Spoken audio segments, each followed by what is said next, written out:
భారతదేశంలో గణనీయ స్థాయిలో అప్పుడే అడవి మంటలు పడగవిప్పాయి.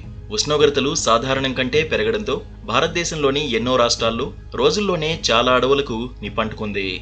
గాలి నాణ్యత సూచిక గణనీయంగా తగ్గిందని చెబుతున్న గుజరాత్, మహారాష్ట్ర, జార్ఖండ్, పశ్చిమ రాజస్థాన్, గోవా, కోస్తా కర్ణాటకతో పాటు మరికొన్ని రాష్ట్రాల్లో అడవులు విస్తరించి ఉన్నాయి.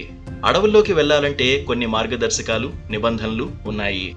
మోదీ ప్రభుత్వం వచ్చాక అడవులను విచ్చలవిడిగా కార్పొరేటర్లకు ధారాదత్తం చేస్తోంది.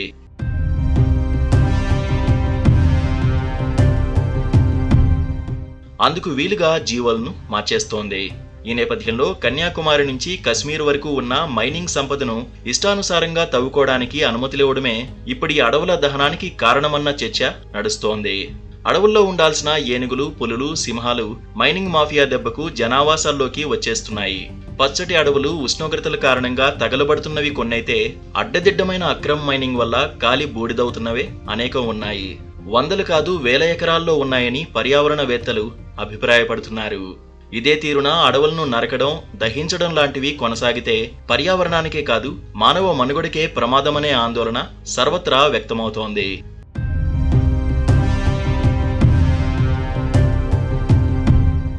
చివరికి అడవులను కోల్పోతే భవిష్యత్తులో జంతువులను బోన్లలోనో, జోలలోనో చూసుకునే పరిస్థితి దాపురించవచ్చు. అడవులు బాగుంటేనే పర్యావరణానికి ఎలాంటి ఇబ్బంది ఉండదు. కానీ పెరిగిపోతున్న జనావాసాలు, కావాల్సిన సంపద కోసం పచ్చటి అడవులు కాస్త కరిగిపోతున్నాయి.